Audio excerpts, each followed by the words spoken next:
So it's been a proper bloody big month for smartwatches. We've had new launches from the likes of Amazfit, Samsung, TicWatch, even that Apple lot, and now it's the turn of Fossil with its fresh new Generation 6 watch. And the Gen 6 is just as premium as the rest of them, starts at 279 quid depending on whether you want a silicone, leather or metal bracelet. But is it actually worth that cash? Well, I've had it slapped on my arm for the last couple of weeks to bring you this full in-depth Fossil Gen 6 review, and for more on the latest greatest tech, please do subscribe and ding that notifications bell. Cheers! Now you've got a choice of just one size with the Gen 6, a 44mm case and a standard 22mm strap. And I found this was a good size for my weedy little schoolchild wrists. It's certainly not heavy, although it's not quite as refreshingly slim as that fresh new Galaxy Watch 4. You've got an impressive range of designs to choose from with the Fossil Gen 6 as usual, and it's definitely one of the best features of the Fossil smartwatches. And I'm not just talking about the colour of the case in here, I'm also talking about the style of the actual bezel. I mean, you can even encrust this thing with tiny crystals if that's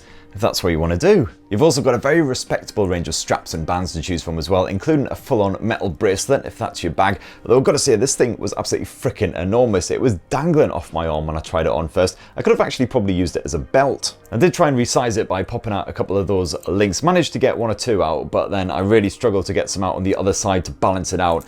Probably not helped by the fact that I wasn't using the proper tools. I was just using one of these little phone sim tray pokey pin things. And the Fossil Gen 6 is water resistant to 3 atmospheres, and I really like how the screen glass seems to be incredibly thin, but also impressively durable. That bezel doesn't really offer any kind of protection at all to the display, so of course I've twatted this screen off all kinds of hard surfaces, usually after a couple of shandies, and a couple of times kind of on purpose just to give it a proper durability testing, and so far, touch wood, no scratching or scuffs to speak of at all. It's still absolutely pristine. And speaking of that colourful 1.2-inch AMOLED display, I am definitely a fan. It may be quite compact and that black bezel surrounding it is rather thick, but text and visuals are pin sharp thanks to the 416 by 416 pixel resolution, given 326 pixels per inch clarity. It's bright enough for clear visibility outdoors, and as it is an OLED panel, you of course get all the usual always on display shenanigans. However, imagine if you will that the Fossil Gen 6 was actually a guilty looking puppy sat next to a steaming turd freshly laid on your best carpet.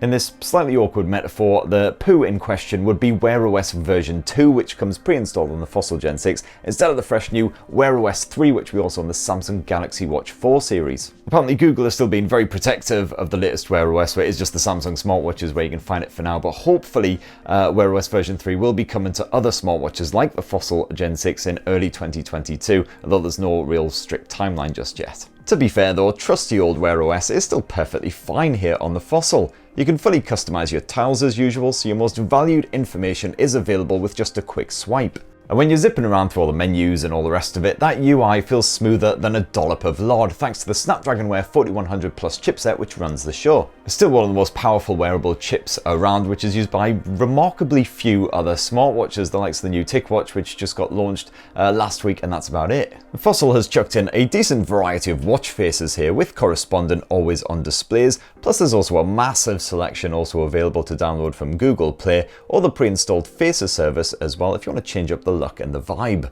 These often come with customizable elements as well, so you can fully configure them to get them just the way you want them. And of course, as usual, you can fully customize which notifications you receive, a little buzz on the wrist with the Fossil Gen 6, with the ability to respond right there on that dinky screen for certain apps like Gmail. So you can actually type out your response on a tiny little keyboard that works surprisingly better than it should do, or alternatively, you can just use your voice to reply as well. Or if it's just a load of spammy crap, you can just straight up delete it right there on your wrist. That touchscreen has proved perfectly responsive, while the rotating dial can also be used to scroll up and down through your menus and apps and whatnot. It's not quite as comfortable as Samsung's rotating bezel on the Watch 4 Classic, but it works just fine. And yeah, there's certainly no lack of buttons here on the Fossil Gen 6 either.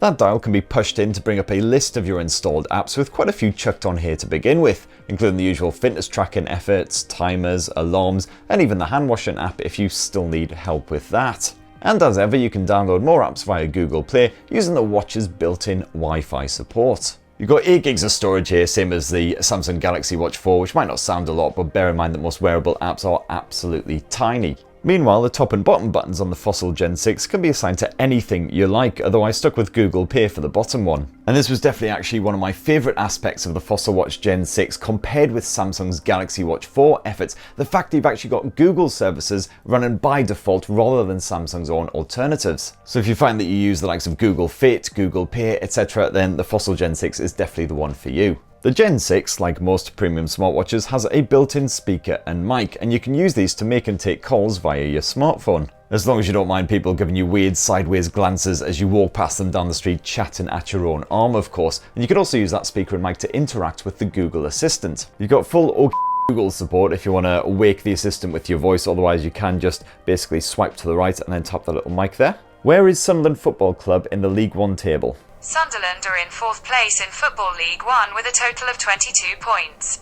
Bugger, I thought we were higher than that. The football wars aside, at least you can hear the speaker is nice and loud and clear, certainly considering the size of the thing. I didn't have any trouble, hearing it even on a busy high street or whatever. And the mic, again, even in quite a noisy environment, does a pretty good job of picking up your voice and understanding what you're trying to tell it to do. And also, apparently, at some point in the near future, Fossil will be bringing Amazon Alexa support to the Gen 6 as well, in case you prefer that to the Google Assistant. Now, one feature that I did miss here on the Fossil Gen 6 was copying music across to stream to your Bluetooth headphones when you don't have your phone on you. I personally didn't miss it a massive amount because I don't exactly spend much time, down the gym, pounding the weights or whatever it is you actually do to weights, or, doing a bit of jogging or anything like that. So if you are looking to go out with your Fossil watch, leave your phone at home and listen to music at the same time, well, you're shit out of luck. And speaking of exercise type stuff that fit people do, the Fossil Gen 6 may not be as fully featured as a dedicated Garmin watch, for instance, but you do get all the usual casual 24/7 tracking, including heart rate and SpO2 measurements.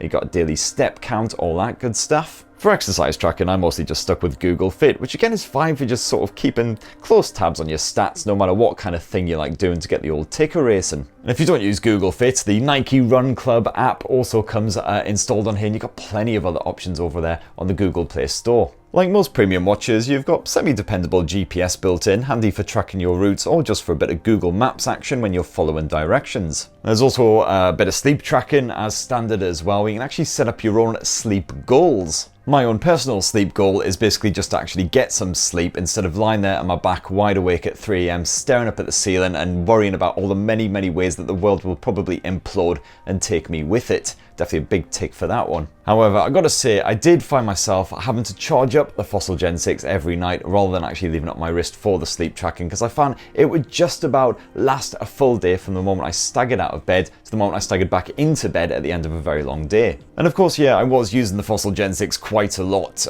in day-to-day use just to fully test it out. I had all the features enabled, like the always on display, the NFC for contactless payments, all the 24/7 tracking. And I found that even when I turned a lot of that stuff off, it didn't make enough of a battery saving that I would be able to stretch it through a couple of days. The Gen 6 does power up to 80% in just half an hour at the charge, so you can potentially get it plugged in the morning instead of overnight, but after 80% it does a trickle charge all the way up to full, and it takes the best part of an hour to reach that full charge. And as I say, if you are going to be using the Gen 6, pretty regularly, with lots of notifications and all that stuff as well, then you're definitely going to want to have it at full charge before you start a day. If you do want better smartwatch life than that, something that will last you through a full busy weekend, for instance, without having to worry about taking charges with you on the go, then I definitely point you at the new TicWatch Pro 3 Ultra GPS, which I just covered here on TechSpert last week. That's got a nifty dual screen design that does help to prolong that battery life to an extra sort of day or two. So that, anyway, in a nutshell, is the fresh new Fossil Gen 6 smartwatch, available now for 279 quid, or a bit more if you fancy that metal bracelet action. Just get a proper toolkit to resize it. And I've got to say, I did enjoy having it slapped here on my arm. I really like the fact you've got those Google services by default rather than Samsung's efforts.